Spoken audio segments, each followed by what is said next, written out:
श्रीमती साकम्मा तथा अन्य भक्त बाबा की जयंती, गणेश चतुर्थी, रामनवमी, कृष्ण जन्म, वर महालक्ष्मी व्रत आदि त्योहार बड़े उत्साह से मनाते थे। संभवतः बाबा का भी यही संकल्प था। इन त्योहारों में से नवरात्र का उत्सव विशेष धूमधाम से मनाया जाता है, क्योंकि बाबा जगत जननी लोक माता के ही स्वरूप हैं। वे स्वयं सरस्वती, लक्ष्मी, अन्नपूर्णा, शारदा तथा काली हैं। सनातन धर्म को ही बाबा मानव कुल की माता के स्वरूप में वर्णित करते हैं। सत्य, धर्म, शांति, प्रेम आदि सनातन धर्म के मूल तत्वों का संसार में प्रचार करने वाले बाबा ही साक्षात सनातन सारथी हैं। भक्त उन्हें माता पिता, गुरु एवं ईश्वर मानते हैं। फिर भी माता के समान प्रेम ही बाबा और भक्तों के बीच एकात्मकता का प्रमुख सूत्र है। अनेक भक्तों को उन्होंने कामाक्षी, राजराजेश्वरी तथा वरलक्ष्मी के रूप में दर्शन दिए हैं। राजराजेश्वरी जगन्मोहिनी, राजराजेश्वरी जगन्मोहिनी, जगदम्बे मंगलकारिणी,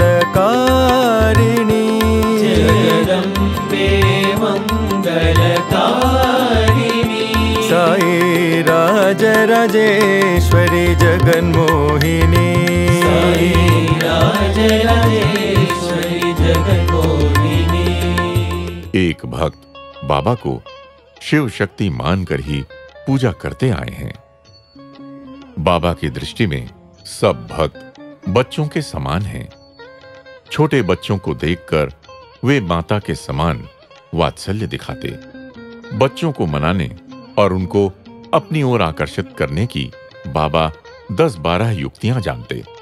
दीपक के प्रकाश के सामने उंगलियों द्वारा दीवार पर अनेक प्रकार के पशु पक्षियों के छाया चित्रों की रचना करना भी जानते। मृग तथा पशु पक्षियों की ध्वनि निकाल सकते थे। मुट्ठी भर मिट्टी उठाकर लो लड्डू कहकर उस मिट्टी को लड्डू में परिवर्तित कर देते। स्लेट पर भिन्न भिन्न प्रकार के चित्र बना सकते। संक्षेप में यूं कहिए कि सभी अवस्थाओं के बच्चों का मन मोहकर अपनी ओर आकर्षित करने वाली मां है बाबा। उनके उस समय के कथनानुसार सचमुच बच्चे अत्यंत भाग्यशाली हैं। इतनी छोटी आयु में ही उनको मैं प्राप्त हूं। अब उनके जीवन पर्यंत मेरा अभय हस्त उन्हें अभय प्रदान करता रहेगा। बच्चों की नामकरण विधि के समय देखिए बाबा को। प्रत्येक के नामकरण में उनकी करुणा, आशीर्वचन तथा अनुग्रह का सम्मिश्रण रहता। अक्षराभ्यास के समय भी वही कृपा। उनके नन्हे हाथों को अपने सुकोमल हाथों में लेकर प्रथमतः शहद, दूध या चावल से ओम शब्द लिखवाते। उसके बाद अक्षर माला सिखानी प्रारंभ करते। अक्षर का अर्थ ही है अविनाशी परम तत्व। उसके अभ्यास का बीज भी बाबा शिवजी होकर बोते। किसी महामंत्र का उपदेश देकर बच्चे की मनोभूमि परिपक्व बनाने की उनकी चेष्टा होती। ओम नमः शिवाय, ओम नमो श्रीनिवासाय, ओम नमो वासुदेवाय आदि मंत्रों का उच्चारण करवाकर उनके लिए ये अन्नपूर्णा देवी मोक्ष का द्वार खोल देती। शरद नवरात्र के दिनों में बाबा संगीत, साहित्य, नृत्य, नाट्य आदि के अधिदेवता तथा तुष्टि पुष्टि के दाता बनकर शोभायमान होते। मयूर सिंहासन, सप्तश्व वाहनों आदि आकार में रचित फूलों की पालकी में उन्हें विराजमान कर भक्तगण ही पालकी को अपने कंधों पर लेकर गांव की सड़कों पर उन दिनों जुलूस निकालते थे। 9 दिन के 9 प्रकार के वाहन होते थे। साथ साथ बैंड बाजे, भजन, कीर्तन, फूलों की वर्षा इत्यादि वैभव भी रहता। बाबा पालकी से पुष्पहारों में से सेवंती, गुलाब आदि पुष्पों को निकालकर भक्तों की ओर फेंकते।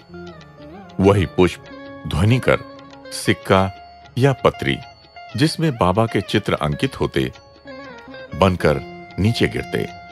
बच्चों की ओर फेंके हुए पुष्प पेपरमिंट की गोलियां आदि खाद्य पदार्थ बन जाते।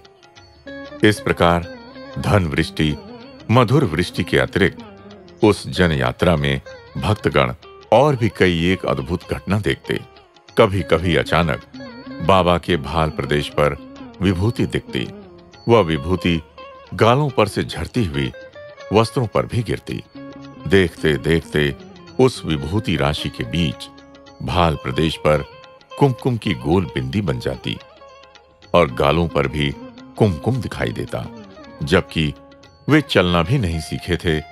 उस बाल्यावस्था में ही विभूति लगाओ मां, कुमकुम भी लगाओ, इस प्रकार बाबा हठ करते थे।